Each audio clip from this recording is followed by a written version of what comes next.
Good morning friends, ગયા વિડિયોની અંદર આપણે સજીવોનો શ્વાસ હવા વિશે આપણે ચર્ચા કરી છે.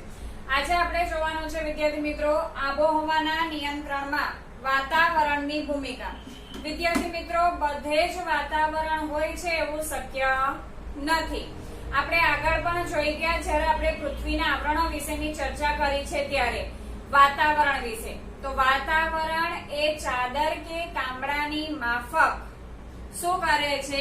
પૃથ્વીને ઢાંકે છે. એટલે કે પૃથ્વીની આસપાસ શું આવેલું છે? ચારે બાજુએ વાતાવરણ આવેલું છે અને વાતાવરણ જે છે તે પૃથ્વીને ચાદર કે કામડાની માફક શું કરે છે? ઢાંકે છે. વિદ્યાર્થી મિત્રો, વાતાવરણ હોવાને કારણે જ આપણું દિવસ દરમિયાનનું તાપમાન એકદમ વધી જતું નથી કે રાત્રિ દરમિયાન તાપમાન એકદમ ઘટી જતું નથી. કઈ સવારે આપણે તાપમાન જોઈએ દિવસનું તો કઈ 50-60 ડિગ્રી સેલ્સિયસ એકદમ નથી થઈ જતું અને રાત્રિ દરમિયાનની આપણે વાત કરીએ તો કઈ રાત્રે આપણને એકદમ ઠંડી નથી લાગતી, માઇનસમાં પહોંચી જતા નથી. એટલે કે જે વિસ્તારનું જેટલું તાપમાન હોય છે એ તાપમાનને તે દિવસ દરમિયાન શું કરે છે? જાળવી રાખે છે. આખા દિવસ દરમિયાન એ શું કરે છે? જાળવી રાખે છે. અને લગભગ એ જગ્યાનું કે એ વિસ્તારનું તાપમાન સમગ્ર વર્ષ દરમિયાન એ કેવું રાખે છે?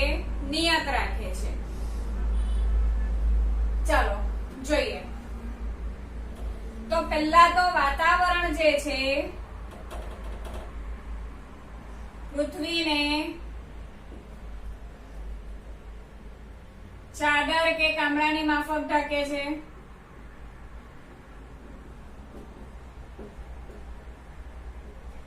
બીજી વસ્તુ, હવા જે છે એ ઉષ્માની કેવી છે? મંદવાહક છે. હવા ઉષ્માની કેવી છે? મંદવાહક.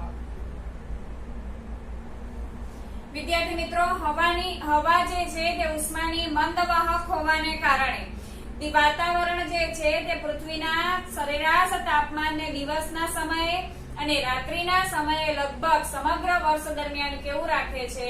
નિયત રાખે છે.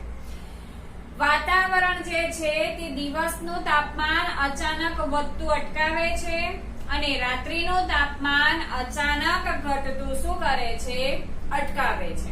એટલે કે રાત્રિના સમયે તે ઉષ્માને બહાર જતી શું કરે છે? અટકાવે છે. હવે આપણે જોઈએ આગળ ચંદ્ર અને પૃથ્વી લગભગ સૂર્યથી કેવા છે? સમાન અંતરે છે. ચંદ્ર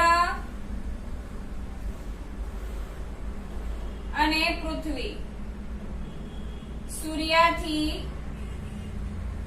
લગભગ કેવું છે? સમાન અંતરે છે.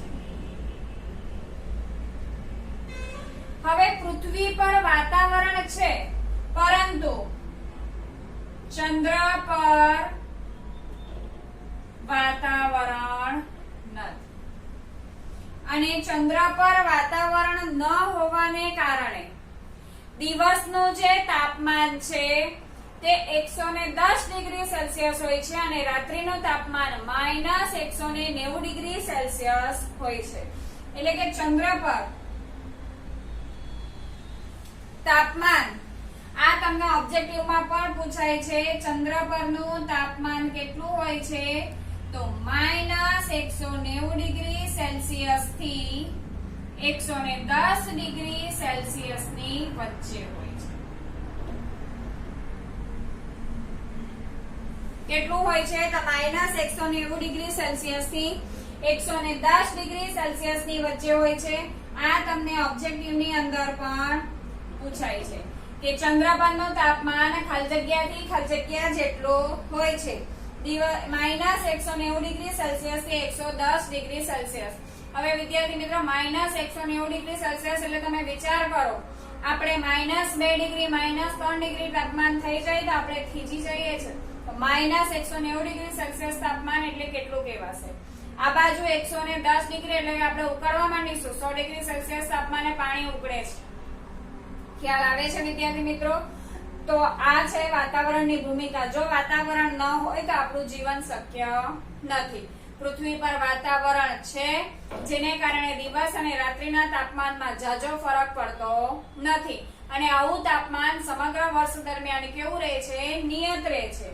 ને હવા ઉષ્માની કેવી છે? મંદવાહક છે. આ પણ આપણે યાદ રાખવાનું છે. ચંદ્ર પર શું નથી? વાતાવરણ નથી. ચંદ્ર અને પૃથ્વી સૂર્યથી લગભગ સમાન અંતરે છે. આમ છતાં પણ ચંદ્ર પર વાતાવરણ ન હોવાને કારણે એનું તાપમાન કેટલું જોવા મળે છે આપણને? -190 ડિગ્રી સેલ્સિયસ થી 110 ડિગ્રી સેલ્સિયસ ની વચ્ચે જોવા મળે છે. ખ્યાલ આવે છે વિદ્યાર્થી મિત્રો? તો આ છે આબોહવાના નિયંત્રણમાં વાતાવરણની ભૂમિકા. એ પણ તમને 2 માર્ક્સ ની અંદર પૂછી શકાય છે. હવે આપણે જોઈએ આગળ કે ગતિમાન હવા, જેને આપણે શું કહીએ છીએ? પવન. તો તેના વિશે આપણે ચર્ચા કરવાની છે.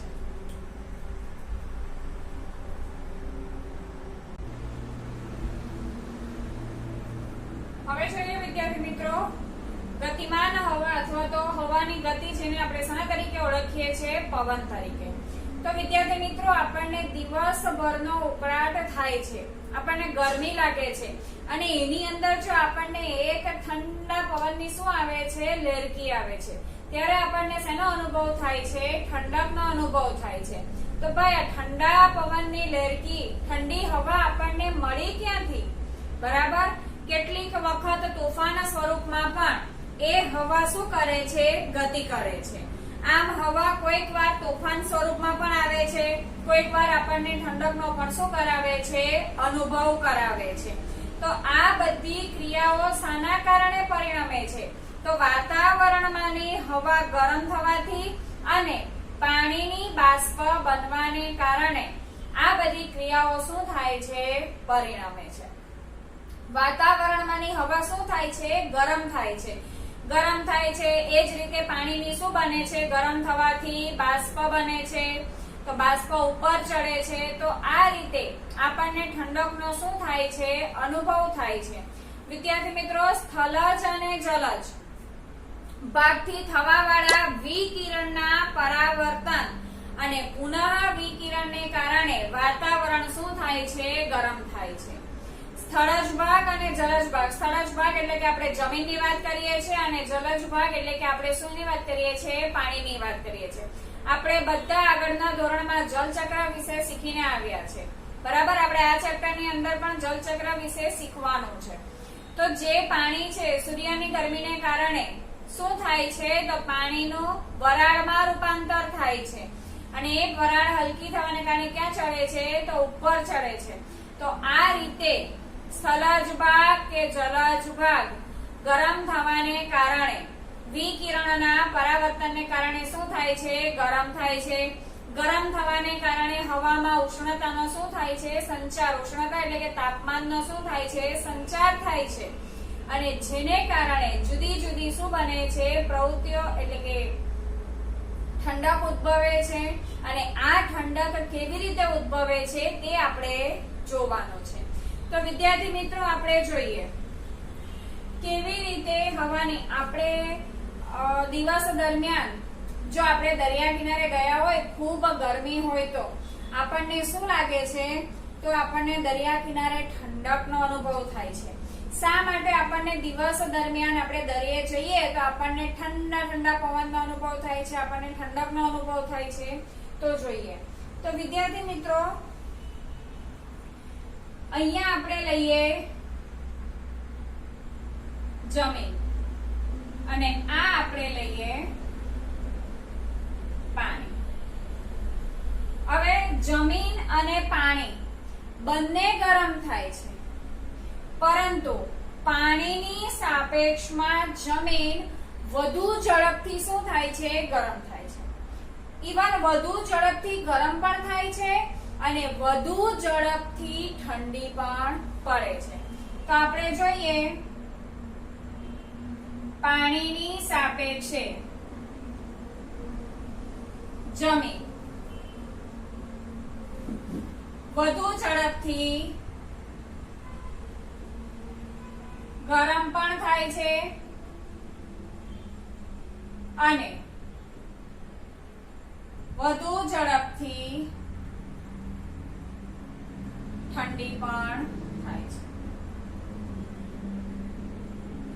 હવે વિદ્યાર્થી મિત્રો આપણે કોની વાત કરીએ છીએ? જમીનની. હું નીચે લઈ લઉં, બરાબર?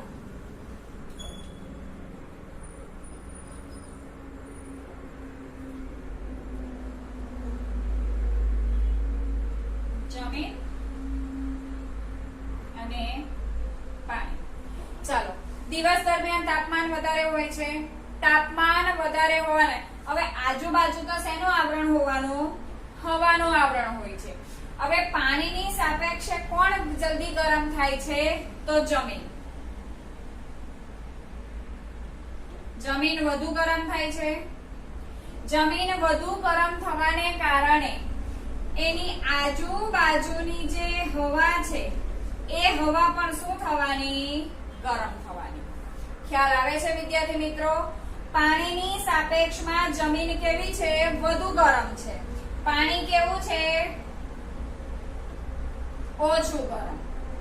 એને કારણે એની આજુબાજુની હવા પણ કેવી છે? ઓછી ગરમ છે. એટલે પ્રમાણમાં કેવી હશે? ઠંડી હશે. હવે જેમ ગરમ હવા કેવી બને છે? હલકી બને. બરાબર? હલકી બને એટલે ક્યાં ચડે? ઉપર ચડે. વિદ્યાર્થી મિત્રો એકદમ સરળ છે, તમે ધ્યાનથી સાંભળજો. પાણી કરતા જમીન વધારે ગરમ થાય છે ઝડપથી. એટલા સમયમાં જમીન વધારે ઝડપથી ગરમ થાય છે. પરિણામે જમીનની આજુબાજુની જે હવા છે હવા પણ ગરમ થશે. હવા ગરમ થાય છે એટલે કેવી બને છે? હલકી બને. હલકી બનતા હવા ક્યાં ચડે છે? ઉપર ચડે છે. હવે ઉપર ચડવાને પરિણામે અહીંયા જે છે આજુબાજુ તો હવા જ હોય છે, પણ ઉપર ચડવાને કારણે આ ભાગમાં હવા કેવી થાય છે? ઓછી થાય. હવા ઓછી થાય છે એટલે કે હવાનું દબાણ શું થાય છે? ઘટે છે. વિદ્યાર્થી મિત્રો, જેમ હવા વધારે તેમ દબાણ વધારે. જેમ હવા ઓછી, કારણ કે જેમ જેમ હવા ગરમ થતી જશે અહીંયા વધારે ઝડપથી હવા ગરમ થશે. પરિણામે હવા હલકી બનીને ક્યાં ચડવાની છે? ઉપર ચડે છે. તો અહીંયા જે હવા છે કેવી થવાની? ઓછી થશે. હવા ઓછી થવાને કારણે હવાનું દબાણ શું થાય છે? ઘટે છે. ઘટે છે એટલે કે આ કયા ક્ષેત્ર બનવાનું? તો નીચા દબાણ વાળું ક્ષેત્ર. ચાલો હવે અહીંયા જોઈએ. જમીન કરતા પાણી ઓછી ઝડપે ગરમ થાય છે. ઓછી ઝડપે ગરમ થવાને કારણે અહીંયા હવા કેવી હશે? ઓછી ગરમ હશે. જેમ જેમ ગરમ થશે તેમ એ હલકી બનીને ક્યાં જશે? ઉપર જશે.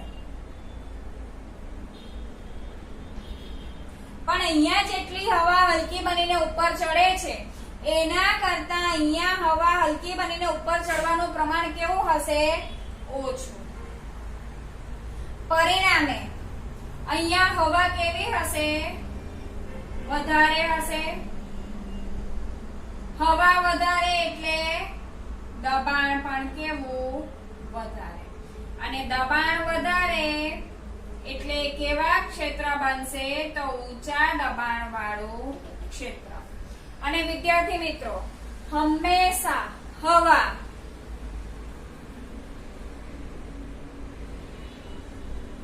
તમે હવાનું જોયું હશે. હવા ક્યાંથી ક્યાં ગતિ કરે છે?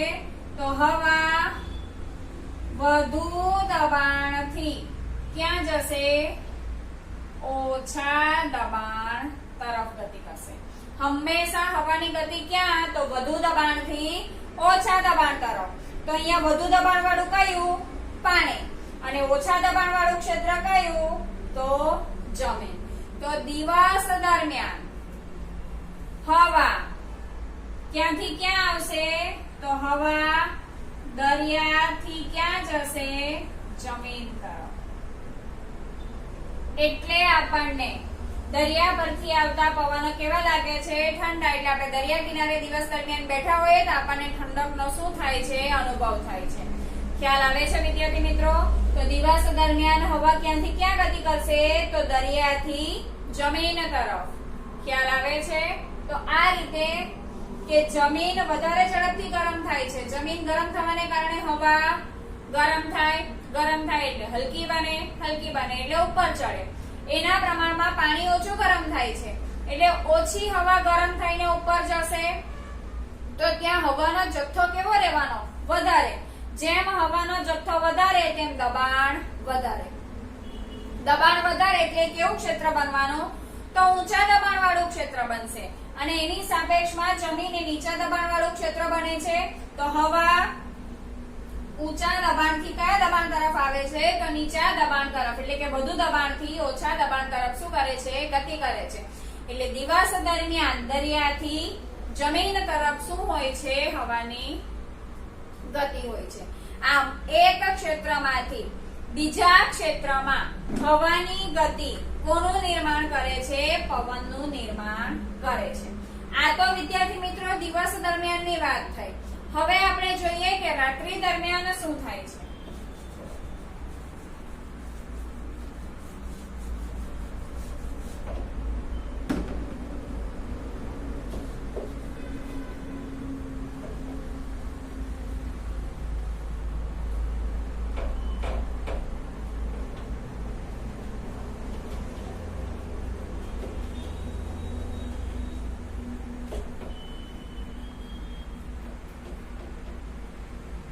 ચલો હવે જોઈએ રાત્રિ દરમિયાન. તો રાત્રિ દરમિયાન આપણે વિદ્યાર્થી મિત્રો કરી ગયા કે જમીન જે છે એ પાણીની સાપેક્ષે વધુ ઝડપથી શું થાય છે? ઠંડી પણ થાય છે. તો અહીંયા આપણે લઈએ જમીન અને અહીંયા આપણે લઈએ છે પાણી. આ વધુ ઠંડુ, જમીન વધુ ઠંડી અને પાણી ઓછું ઠંડુ.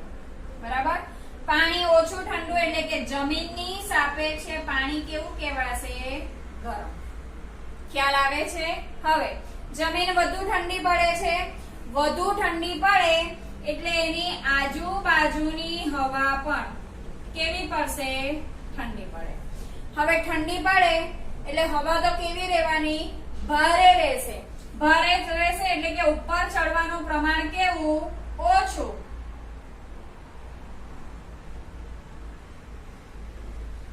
એટલે બધી હવા મોટે ભાગે અહીંયા જ રહેશે. તો અહીંયા હવાનું પ્રમાણ કેવું રહેવાનું? વધારે. હવે જમીનની સાપેક્ષમાં પાણી ઓછું ઠંડુ એટલે કે પાણી કેવું છે? ગરમ રહેશે. ગરમ રહેશે પરિણામે એની આજુબાજુની હવા થોડી શું થવાની? ગરમ થશે. ગરમ થયેલી હવા ક્યાં ચડવાની? ઉપર ચડશે. એટલે જમીનની સાપેક્ષ જમીનમાં જે હવા છે આજુબાજુ એના કરતા પાણીની ઉપર રહેલી હવાનું પ્રમાણ કેવું છે? ઓછું. ખ્યાલ આવે છે? તો અહીંયા હવા વધુ તો દબાણ વધુ. દબાણ વધુ તો એ કેવું ક્ષેત્ર થવાનું? ઊંચા દબાણ વાળું ક્ષેત્ર. અને અહીંયા રાત્રિ દરમિયાન આપણે વાત કરીએ પાણીની. તો પાણી ગરમ છે એટલે એમાંની હવા ક્યાં ચડશે? હલકી બનીને ઉપર ચડશે. એટલે અહીંયા હવાનો જથ્થો કેવો છે? ઓછો છે. કોના કરતા? જમીનની સાપેક્ષે. તો અહીંયા હવા કેવી? ઓછી. હવા ઓછી તો દબાણ ઓછું. દબાણ ઓછું તો એ નીચા દબાણ વાળું ક્ષેત્ર. ખ્યાલ આવે છે વિદ્યાર્થી મિત્રો? તો હવા ક્યાંથી ક્યાં ગતિ કરે? ઊંચા દબાણથી નીચા દબાણ તરફ અથવા તો વધુ દબાણથી ઓછા દબાણ તરફ. તો અહીંયા જશે. અહીંયા જાય છે એટલે કે રાત્રિ દરમિયાન હવાની ગતિ અથવા તો પવન જમીનથી દરિયા તરફ. ખ્યાલ આવે છે વિદ્યાર્થી મિત્રો? જમીનથી ક્યાં જાય છે? દરિયા તરફ જાય છે. એટલે રાત્રિ દરમિયાન જમીનથી દરિયા તરફ પવનની ગતિ અને દિવસ દરમિયાન દરિયાથી જમીન તરફ. આમ આપણે પવન કોને કહેવાય છે? તો ગતિમાન હવાને શું કહેવાય છે? પવન કહે છે. કારણ કે વિદ્યાર્થી મિત્રો હવા એક ક્ષેત્રમાંથી બીજા ક્ષેત્રમાં શું કરે છે? ગતિ કરે છે. અને એક ક્ષેત્રમાંથી બીજા ક્ષેત્રમાં ગતિ કરવાને કારણે કોનું નિર્માણ થાય છે? પવનનું નિર્માણ થાય છે. આમ પવન કોને કહેવામાં આવે છે? તો ગતિમાન હવાને શું કહે છે? પવન કહે છે. તો આ રીતે દિવસ દરમિયાન અને રાત્રિ દરમિયાન હવાની ગતિમાં શું થાય છે? ફેરફાર થાય છે. દિવસ દરમિયાન હવા દરિયાથી જમીન તરફ ગતિ કરે છે અને રાત્રિ દરમિયાન જમીનથી દરિયા તરફ. કારણ કે જમીન જે છે તે દિવસ દરમિયાન વધુ ઝડપથી ગરમ પણ થશે અને રાત્રિ દરમિયાન જમીન વધુ ઝડપથી શું પડે છે? ઠંડી પડે છે. તો આ છે વિદ્યાર્થી મિત્રો હવાની ગતિ, પવન. Thank you.